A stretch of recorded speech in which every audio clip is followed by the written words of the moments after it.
ఎలకతోలు తెచ్చి ఎన్నాళ్లు ఉతికినా నలుపు నలుపే కానీ తెలుపు కాదు అన్న సామెత ఆ రెండు దేశాలకు అచ్చంగా సరిపోతుంది. అసమాన అభివృద్ధితో ప్రపంచ దేశాలకు ధీటుగా ఎదుగుతున్న భారత్కు పొరుగు దేశాల నుంచే ప్రమాదం పొంచుంది.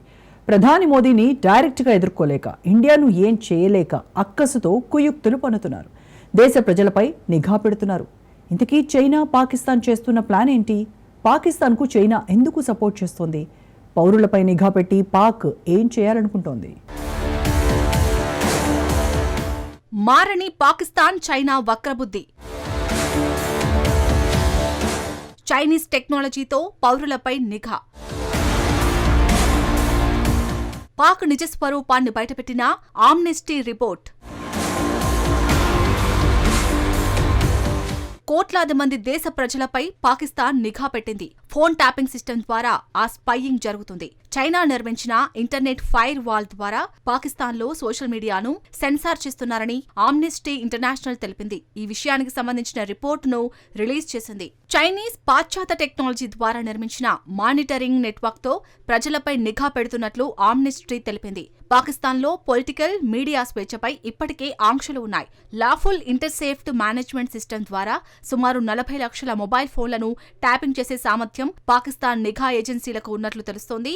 WMS 2.0 ఫైర్ వాల్ ద్వారా సుమారు 20 లక్షల యాక్టివ్ యూజర్లను ఒకేసారి స్తంభింపచేసే అవకాశాలు ఉన్నట్లు ఆమ్నెస్టీ తెలిపింది.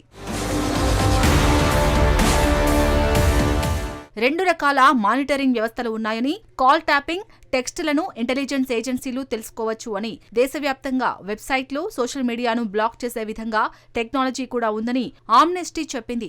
LIMS సాఫ్ట్వేర్ కు కనెక్ట్ కావాలని దేశంలోని 4 మొబైల్ ఆపరేటర్లకు ప్రభుత్వం ఇప్పటికే ఆదేశాలు జారీ చేసింది.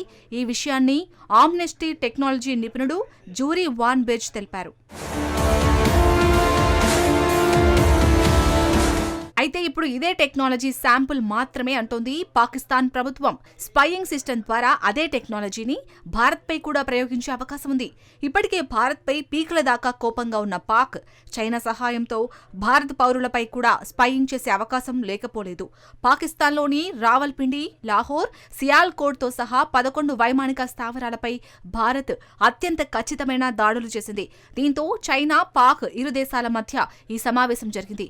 పాకిస్తాన్కి శాటిలైట్ కవరేజ్ పెంచడం, పాకిస్తాన్ సైన్యానికి మద్దతివ్వడం, భారత కార్యకలాపాల గురించి వారికి తెలియజేయడమే లక్ష్యంగా చైనా ఈ సాయాన్ని అందిస్తోంది. రియల్ టైం కోఆర్డినేషన్, నిఘా సామర్థ్యాలను పెంపొందించడానికి 5G కమ్యూనికేషన్ వ్యవస్థల ఏకీకరణపై కూడా రెండు దేశాలు దృష్టి సారించాయి. ఆపరేషన్ సింధూర్ సమయంలో కూడా పాకిస్తాన్ తన శాటిలైట్ సేవల్ని పాకిస్తాన్ సైన్యానికి అందించినట్లు తెలుస్తోంది. ఈ సాయం అందినప్పటికీ భారత్ దెబ్బకు పాకిస్తాన్ కాళ్ల బేరానికి రావాల్సి వచ్చింది. పాకిస్తాన్ సైన్యం ఉపయోగించే చైనా నిర్మిత జెట్లు, క్షిపణి వ్యవస్థలను భారత స్వదేశీ ఆయుధాలు ఉపయోగించి ధ్వంసం చేసింది. సరిహద్దు వెంబడి పాకిస్తాన్ దళాల కదలికల్ని, కార్యకలాపాలను పర్యవేక్షించడానికి భారత్ ఏకంగా 10 శాటిలైట్స్ ని మోహరించింది. దీంతో ఆపరేషన్ సింధూర్ విజయవంతమైంది. అయితే ఇటీవలే ప్రధాని నరేంద్ర మోదీ చైనా అధ్యక్షుడితో సమావేశమయ్యారు. భారత్, చైనా, రష్యా దోస్తీతో అమెరికా ఒక్కసారిగా ఉలిక్కిపడింది. అయితే చైనాతో భారత్ స్నేహం అమెరికాకు కాదు, మన శత్రుదేశం పాకిస్తాన్కు కూడా ఊహించని షాక్ ఇచ్చింది. పాకిస్తాన్కు చెందిన అత్యంత ప్రతిష్టాత్మకమైన China Pakistan economic corridor project main line 1 railway upgrade నుండి చైనా వైదొలిగింది. పాకిస్తాన్ ప్రధానమంత్రి షహబాజ్ షరీఫ్ ఇటీవల బీజింగ్ పర్యటన తర్వాత చైనా ఈ నిర్ణయం తీసుకుంది. అక్కడ ఆయన CPEC ఫేజ్ 2 కింద కొత్త నిధులు లేదా ప్రధాన ప్రాజెక్టులను పొందడంలో విఫలమయ్యారు. బదులుగా ఆయన $8.5 బిలియన్ విలువైన అవగాహన ఒప్పందాలతో తిరిగి వచ్చారు. ప్రధానంగా వ్యవసాయం, ఎలక్ట్రిక్ వాహనాలు, సౌరశక్తి, ఆరోగ్యం, ఉక్కులో ప్రధాన పెట్టుబడులు లేవు.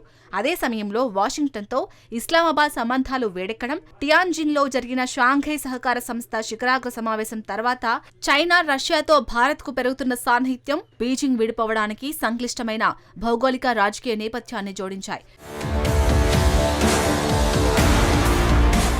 మరి ఇప్పుడు చైనా అసలు ఎవ్వరికి సపోర్ట్ చేస్తుంది అనుకోవాలి? పాకిస్తాన్కా, లేక భారత్కా, లేక తన అవసరాల కోసం అందరినీ వాడుకుంటుందని అనుకోవాలా?